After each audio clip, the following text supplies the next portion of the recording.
and fear. May I ask, have you ever seen such a person who has nothing but also has no trouble, anxiety, worry, or fear? It is without doubt that there is a 99% chance that you haven't seen one. Have you ever seen a fish perched in a tree? Have you ever seen a sheep grazing in the water? Of course, you have never seen it, because fish cannot survive out of water, and sheep cannot survive in water at all. Therefore, if you want to see unselfish and selfless people in ordinary society, it is like seeing fish in the trees and sheep grazing in the water. It is basically impossible. So, where can you meet someone who is unselfish and selfless? The answer is, in the Lifechanyuan Communist Life Program. When communism is mentioned, many people instinctively scoff at it. The reason is very simple: they don't know what communism is, don't understand communism at all, have never lived with the procedures of communism, and have never seen communism with their own eyes. Their knowledge and understanding of communism are just prejudiced concepts that are based on hearsay. As the saying goes, facts speak louder than words. If you want to understand communism accurately and clearly, then go to experience and feel it in the second home that is based on Lifechanyuan communism, the life that was created by Lifechanyuan. The second home that was established by Lifechanyuan began on April 18, 2009. Although it has experienced a series of hardships, it still has a tenacious vitality and still exists on this earth. Why is it that it has been devastated many times and still exists? The reason is that a group of people who have personally participated in the construction of the second home and lived in it understand that Lifechanyuan communism is the highest state of life. It is like a person climbing up Mount Everest, standing on the commanding heights of the earth and looking down at the mountains and peaks of the world. It is also like a person who has tasted succulent peaches, fairy peaches, and can no longer be interested in other peaches, and they will no longer be interested in other production and life modes until the day they die. Except for the Lifechanyuan communist life, any other production and life modes cannot arouse their interest, so Lifechanyuan communism will continue to exist and eventually become the ultimate life mode for human beings. Hark back to the subject: how can a person be unselfish and selfless and climb to the highest state of life? Undoubtedly, fish on trees and sheep in water not only cannot climb to the highest state of life, but this will also lead to their deaths. Similarly, people in secular society cannot climb to the highest state of life. The highest state of secular society is nothing more than becoming a billionaire, becoming a president, or winning a Nobel Prize to go down in history. But the life realm of billionaires, presidents, and celebrities is thousands of miles away from the state of being unselfish and selfless, and it is less possible for ordinary people to climb to this highest state of life. Readers may have doubts or objections to the above conclusions. There is a way to remove your doubts and objections, and that is to find someone other than Christ Jesus and Buddha Shakyamuni to prove where your doubts and objections stand. Can you find someone who is unselfish and selfless enough to have nothing but who can live a carefree life? Can't find it? However, if you look for it in Lifechanyuan communism, you will find that most members are unselfish, selfless, and have nothing, but also live happily, joyously, freely, and blessedly. How do they do it? Why can't you find an unselfish and selfless person in the secular program, but find that most members are unselfish and selfless in the Lifechanyuan communist life? There is only one answer, that is, the soil of this life is completely different, or the procedures of this life are completely different. In the worldly program of life, if you are unselfish, you simply cannot exist. In the Lifechanyuan communist life program, if you are selfish, there is no place for you at all. It can be exaggerated to say that if an angel enters the procedure of secular life, he is very likely to become a devil. If a devil enters the procedure of Lifechanyuan communism, it is very likely that he will become an angel. The reason is very simple, and the sages have known it for a long time. It's like entering a room full of fragrant orchids and getting used to the sweet smell, staying in a fish market and getting used to the stink. The conclusion is that if you want to climb to the highest state of life, you must put your heart and soul into the Lifechanyuan communist life program. There is no other way to accomplish this. You will have everything when you keep Lifechanyuan values. Xiefeng. July 6, 2008. Share a warm family with many brothers, sisters, and relatives. Our community has everything that the traditional family has plus everything that the traditional family could never have. Share many talented, handsome, beautiful, passionate, civilized, and elegant friends, lovers, and confidants. You might just yell, "Wow, life is so beautiful," you could not get enough of this even if you lived a cat's 9 lives. Enjoy the second home, now new oasis for life, of the paradisiacal Lifechanyuan, where everything is as the 1,000-year world and you will be happier than in your wildest dreams. Share your joy with many lovely, lively, humorous, entertaining, cheerful, and pure-hearted people. Enjoy having caring, considerate, unpaid angel nurses when you are sick in the ideal environment to enable you to recover as quickly as possible and to regenerate unlimited vitality. Spend your final years in peace with many caring brothers and sisters looking after all your needs and being able to leave this world happily without regrets and pass on to your next existence cheerfully. Recover easily from any natural or man-made disaster, and when you are frustrated and desperate about your future, you will take a quick turn for the better, enter a new field, get a new life, rekindle hope, and radiate youthful vitality. Enjoy spiritual, soulful, and material abundance and no longer suffer from anxiety, melancholy, or fear, or worry about your future. Lead an especially colorful and interesting life of playing the zither to welcome the sunrise, blowing the flute to send off the sunset, waking in the middle of being able to understand the teachings of Christ and Buddha quickly and becoming a master of the generation after digesting their teachings thoroughly. Understand everything in the 1,000-year world. Your consciousness will soon resonate with the consciousness of the celestial beings who live there, and when the time is right, you will pass directly there to enjoy fully the infinite beauty of life. Travel around the most magnificent scenery in the universe, taste magical melons and fruits, learn to fly through the sky, and always remain beautiful and refreshed for up to 30,000 years in the 10,000-year world. Go to the Elysium Celestial Islands continent to create anything out of nothing and transform your own celestial island planet the size of Earth, at will for billions of years where you will be the king to do whatever you want and to furthermore share infinite and endless fun with hundreds of millions of super celestial beings. What else do you want? Is this made up by Xiefeng? Is he trying to deceive you? The celestial being Lao Tzu gave us this answer. When one of high morality hears Tao, the truth, they try hard to live in accordance with it. When one of medium morality hears Tao, they seem to be aware but yet unaware of it. When one of low morality hears Tao, they burst into laughter. If the ignorant masses do not laugh at it, it is not Tao. Do you not believe me? Okay, then you should forget Chanyuan values, try to find Tao your own way, and see what you will have in the end. Symbols of the Lifechanyuan era. Xiefeng. First, let us understand these 8 characteristics of the era in which we are living. The current era of humanity is one of disorder. It is an era of nationalities, political parties, religions, races, countries, and other interest groups fighting with each other, both overtly and covertly. It is an era of people mostly pursuing material comfort but ultimately falling apart. It is an era in which the winners make the rules while the losers suffer, with all power flowing from the barrels of guns. It is an era of countries being controlled by separatist regimes through the force of arms. It is an era that is locked in a seesaw struggle between truth, goodness, and beauty, against falsity, evil, and ugliness, with the latter gaining the upper hand. It is an era in which people are confused with gloomy hearts and souls, decadent spirits, anxious minds, and unable to see the trend of future developments. In one sentence, it is an era under Satan's reign. The new Lifechanyuan era can be characterized by the following 8 major qualities. The disappearance of countries. The disappearance of religions. The disappearance of political parties. The disappearance of families. The disappearance of war, crime, hunger, and disease. A shift from the pursuit of material comfort to that of spiritual satisfaction. The production and life of people everywhere will be steered by saints and managed by sages.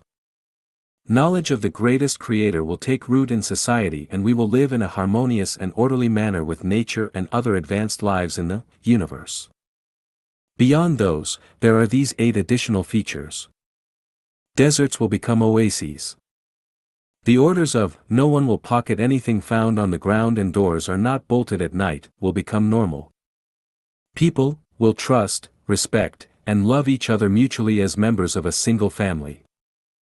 The weather will usually be favorable, with distinct seasons and natural calamities such as earthquakes and storms being greatly reduced. The evil practice of judging human dignity by money, power, and fame will be reversed. The forms of love between men and women will diversify. The lifespans of people will be extended to about half a millennium. The manner and time of one's death will be basically era will be created by the academicians of Lifechanyuan.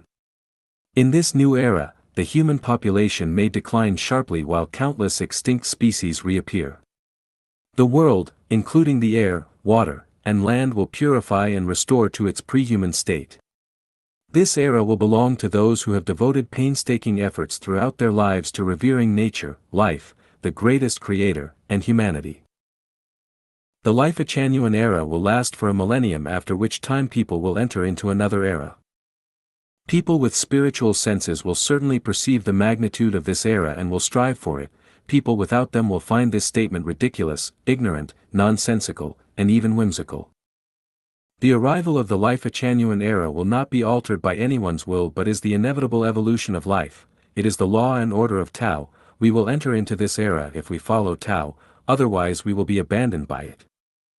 We say with certainty that future academicians of Lifechanyuan will be brilliant and capable. The All-Rounder's Sorrow. Xiefeng. December 3, 2021.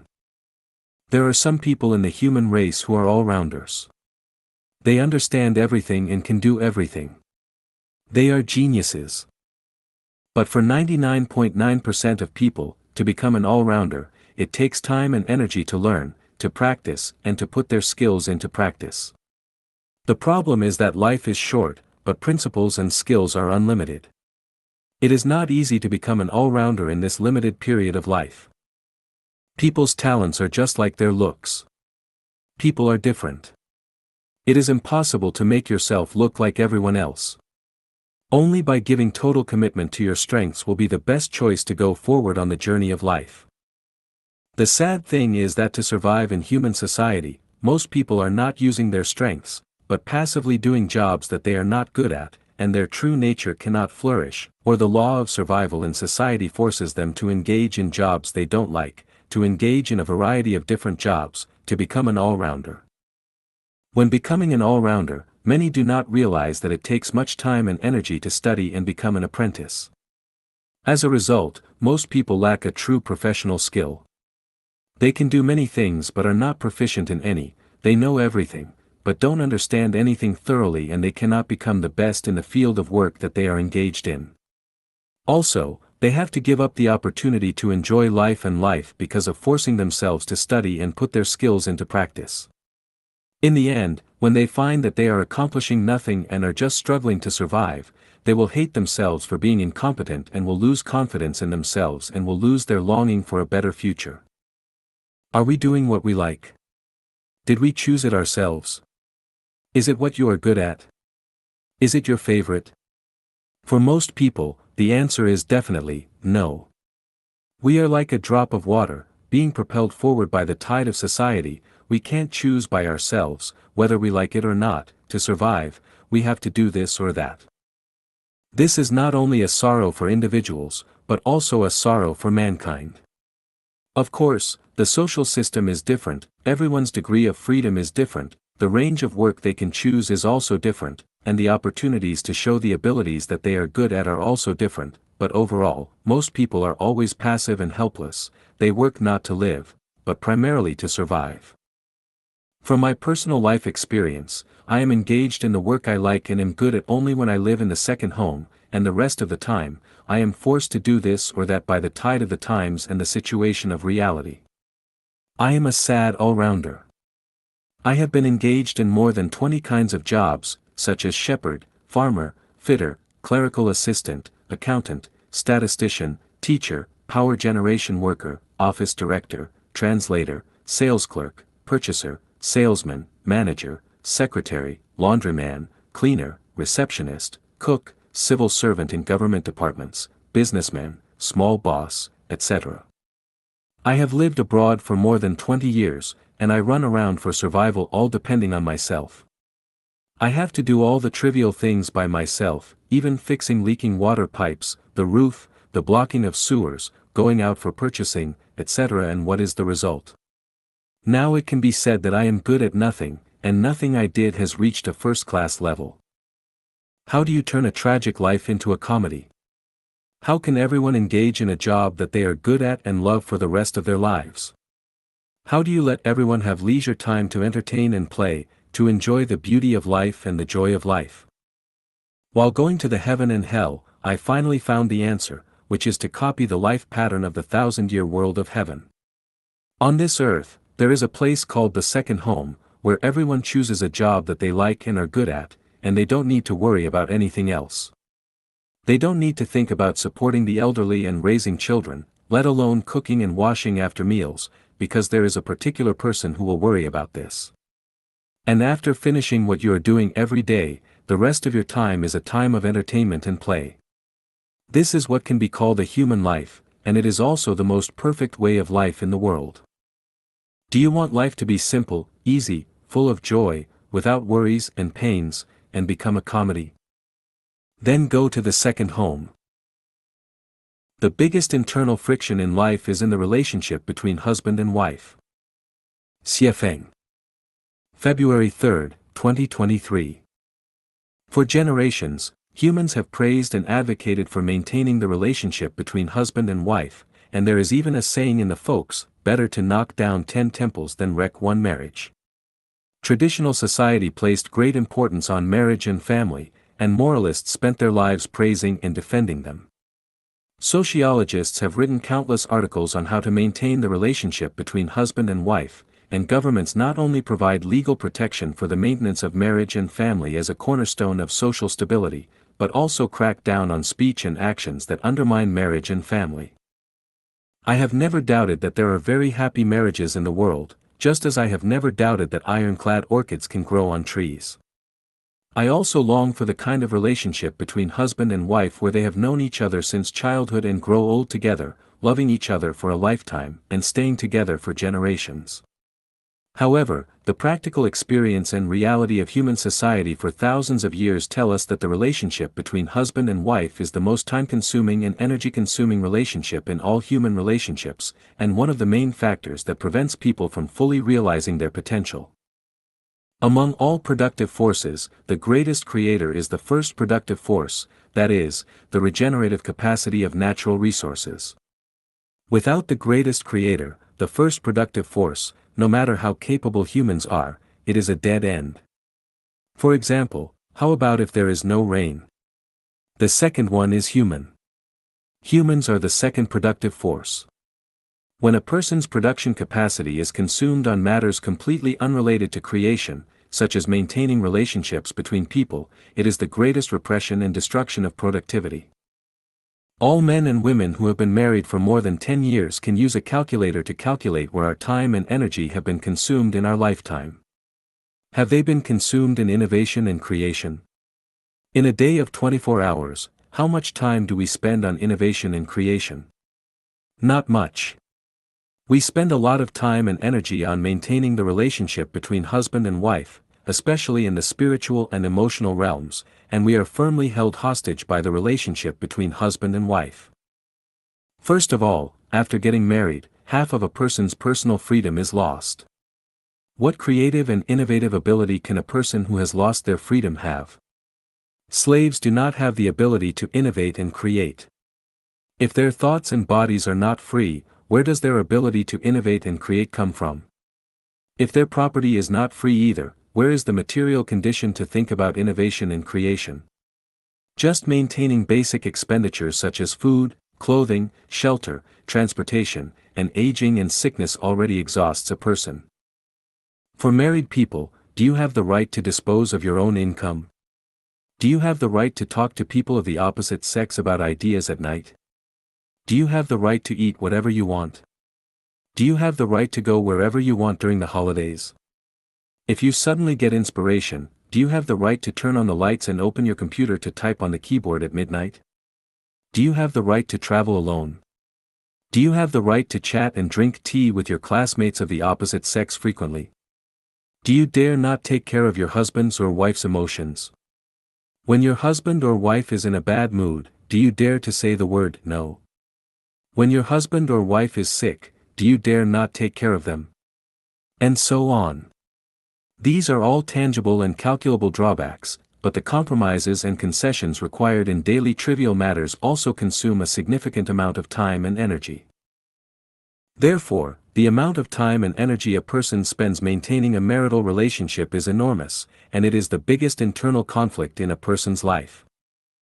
Traditional beliefs and lifestyles hold that, upon growing up, every male should take a wife and every female should take a husband, is natural and right. Due to the constraints of thinking, people fail to realize that life can be better without marriage. Who has ever heard that everyone in heaven is married? No. Jesus Christ clearly tells us, in heaven, they neither marry, nor are given in marriage. Will life really be better if men and women do not marry? Of course, it cannot be said that not marrying is 10,000 times better than getting married, but it can at least be said that it can be 10 times better. We have experimented on this earth for more than 10 years, and it is a 100% successful experience. Therefore, men and women, if you do not want to get married, then go to the second home created by Lifechanyuan.